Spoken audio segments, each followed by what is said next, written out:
Welcome back, everybody, to the deep dive for your daily dose of what's going on in the world of cybersecurity. And today, I have to say, it's AI. AI is just everywhere. Mhm. Um, hackers are using it to slip past our defenses, while security teams are trying to figure out how to use it to make things better for everybody. So we've got some real mind-boggling stories for you today.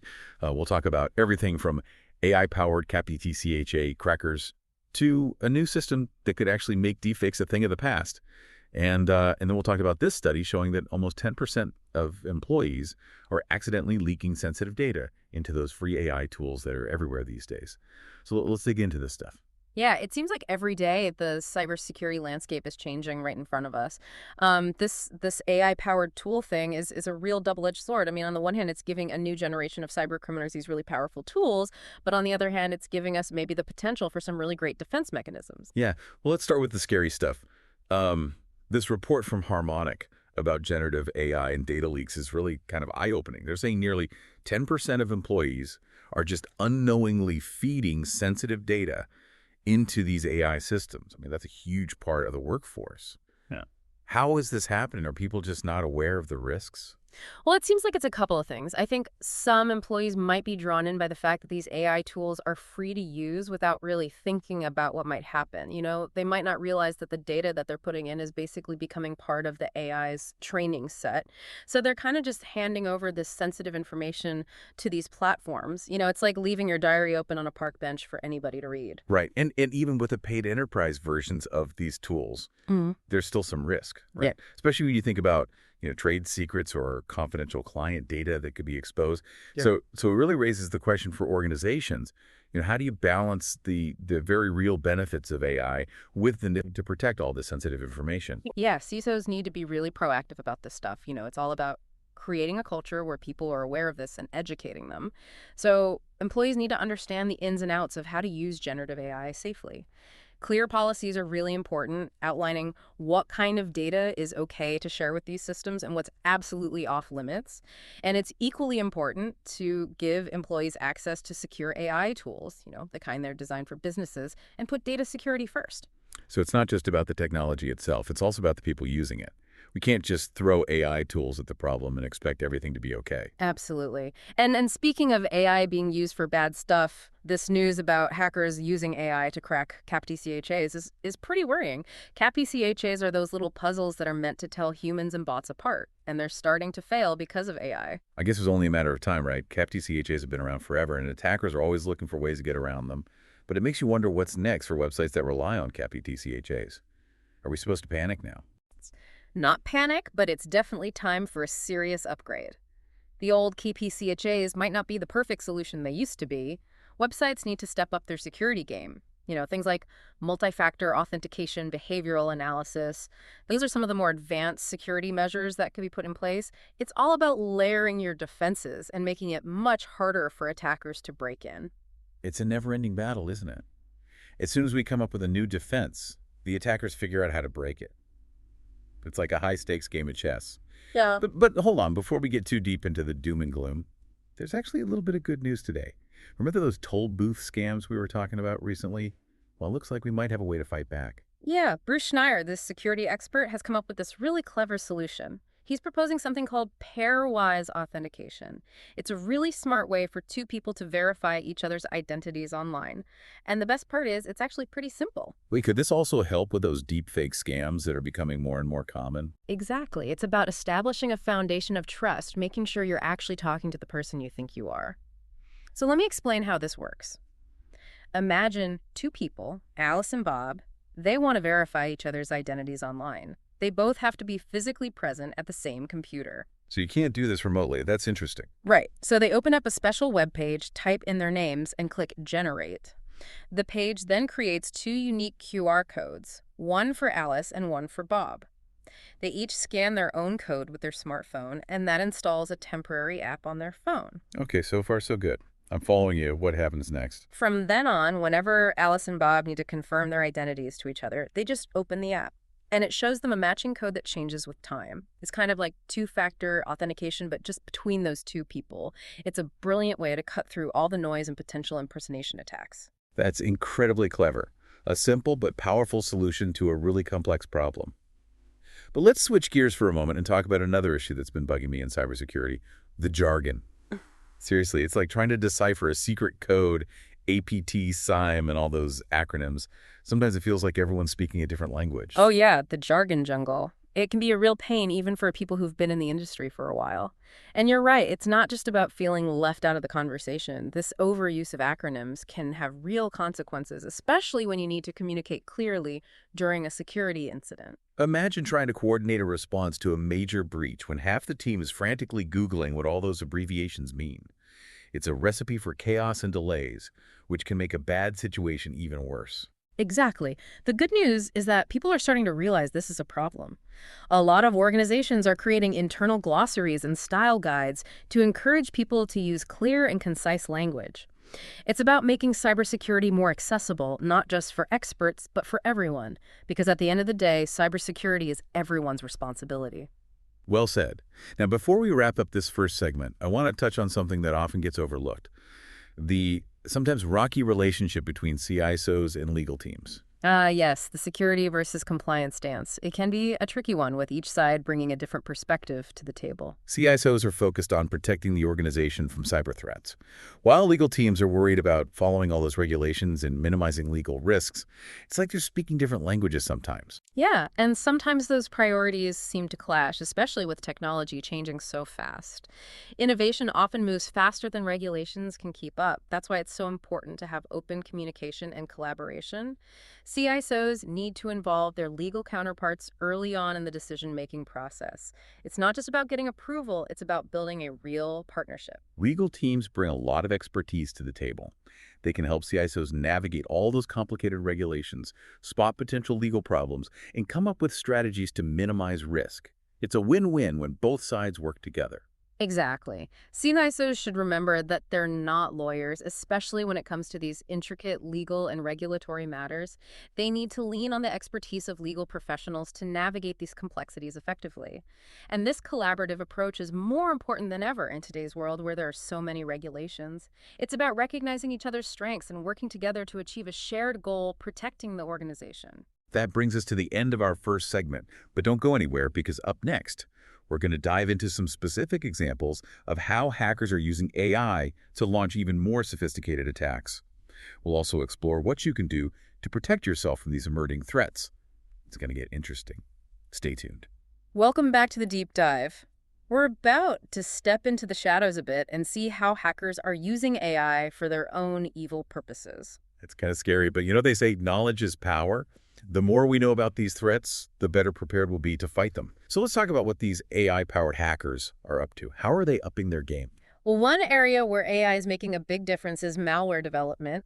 Creating really sophisticated malware used to require a lot of technical skill, but AI is changing that. It's making it easier for less skilled attackers to get in on the action. We're seeing AI used to create malicious code, automate the process of finding vulnerabilities, and even tailor malware to specific targets. So even someone who's not that tech-savvy could potentially launch some pretty nasty malware that's a little unnerving. Right. It feels like AI is giving the bad guys a leg up.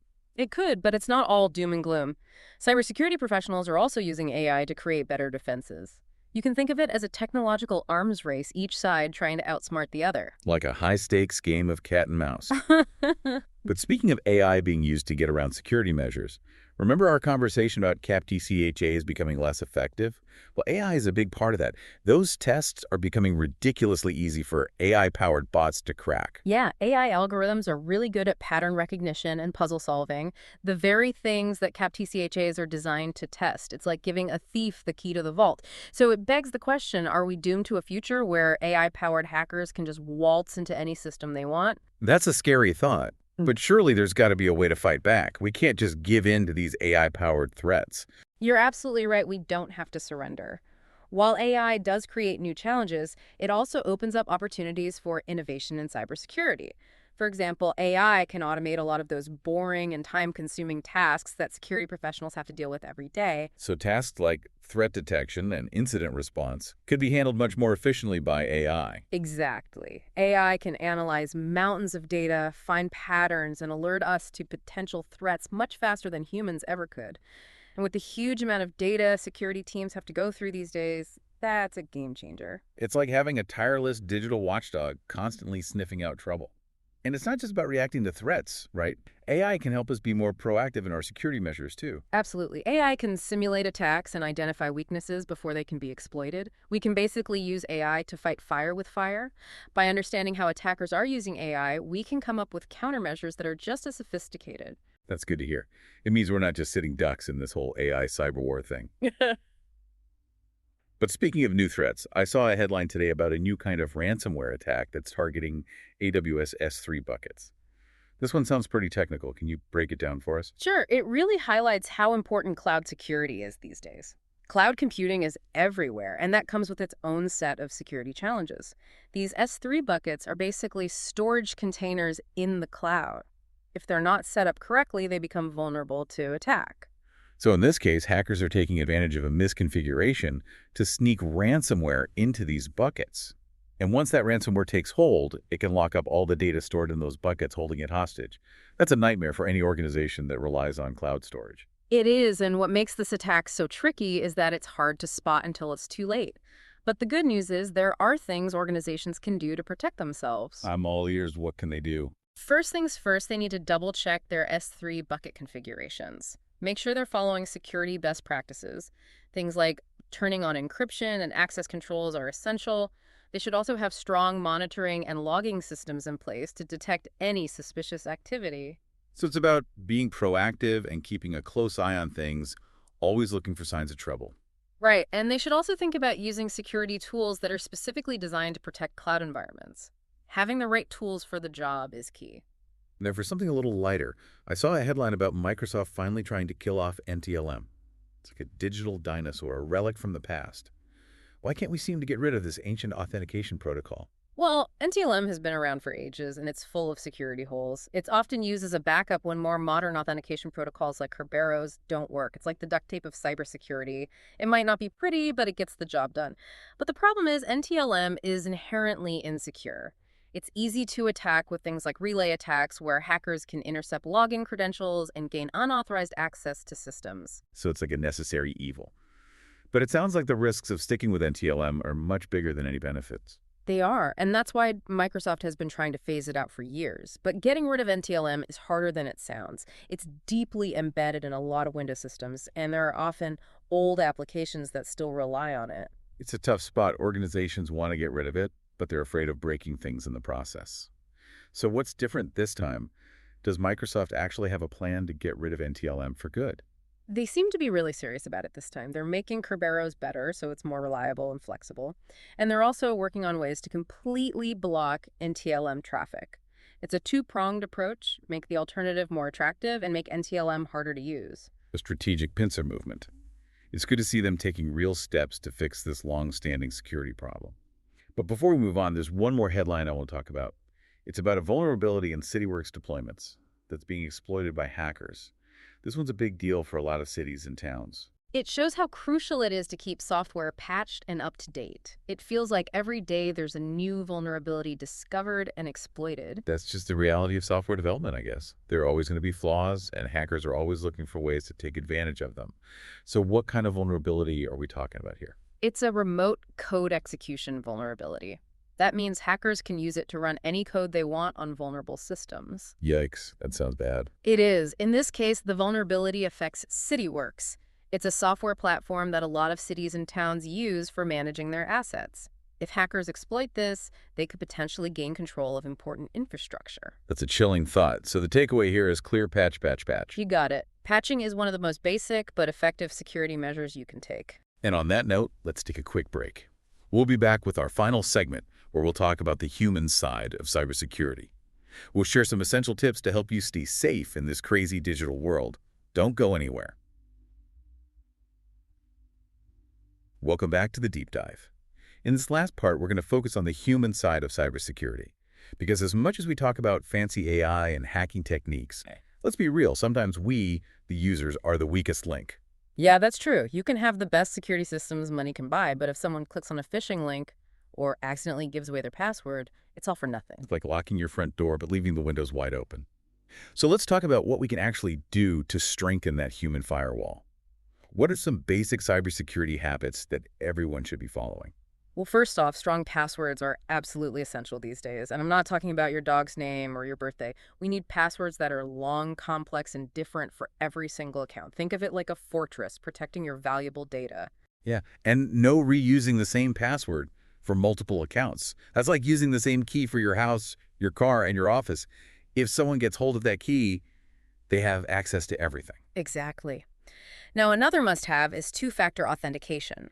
It adds an extra layer of security, making it way harder for hackers to get into your accounts, even if they manage to steal your password.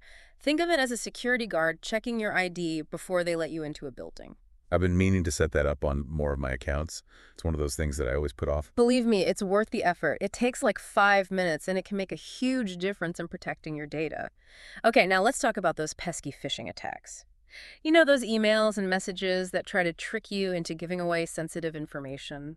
It's crazy how sophisticated some of those phishing attempts have become. Mm, They can look incredibly convincing. yeah, they can. That's why you've got to be extra careful. Never click on links or open attachments from senders you don't recognize. If something seems even a little bit fishy, trust your gut and don't engage. If it's legit, they'll find another way to reach you. You're right, better safe than sorry. But switching back to AI for a sec, remember our conversation about generative AI and the risk of data leaks. We really need to be careful about what info we're putting into those systems. Absolutely. Don't just blindly copy and paste your company's top secret stuff into ChatGPT or any other AI tool. Stick to general questions and avoid sharing anything sensitive. Think before you type. Good advice. Now, what about software updates?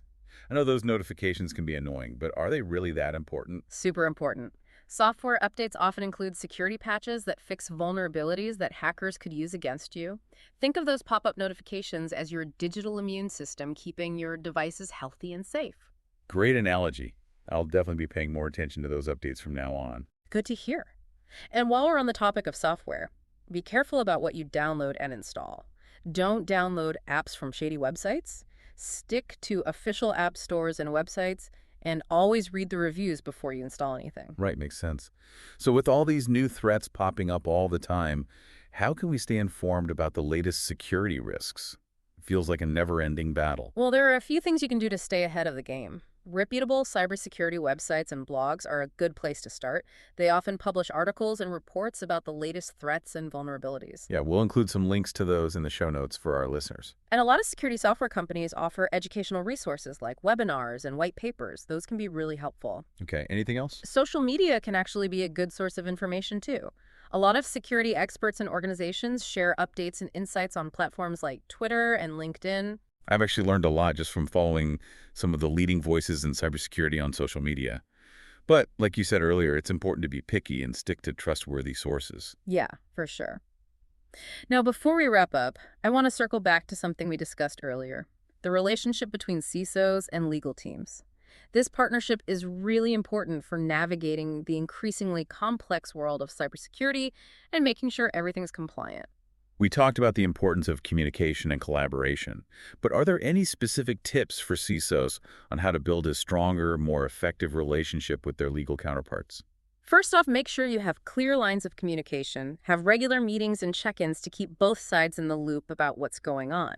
It's like building a bridge between two departments that sometimes speak different languages. It's about staying in sync and working together. Exactly. CISOs should also try to educate their legal teams about the technical side of cybersecurity. Use simple language analogies and real-world examples to make the concepts easier to grasp. Don't overwhelm them with technical jargon. No more blank stares when you start talking about firewalls and intrusion detection systems. It's about making cybersecurity understandable and relatable. Right. And on the other side of the coin, legal teams need to be proactive in understanding the organization's security posture and the regulatory landscape. They should be doing their homework so they can give good advice and support on legal and compliance issues. So it's a two-way street. Both sides need to be actively involved, supportive, and willing to learn from each other. It's about building a shared understanding of the challenges and opportunities. And when that happens, it creates a powerful synergy that can help organizations navigate the ever-changing world of cybersecurity. It's not about security versus compliance anymore. It's about security and compliance working together towards a common goal. Well said. And that brings us to the end of our deep dive into today's cybersecurity news. We've covered a lot of ground today, from AI-powered attacks to simple but effective cybersecurity habits. We hope you've learned something new and picked up some tips that you can use in your own digital life. Now, before we sign off, we want to leave you with something to think about. As AI gets more powerful and becomes more common, how can we find that sweet spot between taking advantage of its benefits and protecting sensitive information? Can we ensure security without putting a stop to innovation? It's a tough question with no easy answers, but it's a conversation we need to have as we enter this new era of AI. Thanks for joining us on the Deep Dive. Stay safe online, and we'll see you back here tomorrow for another deep dive into the latest cybersecurity headlines.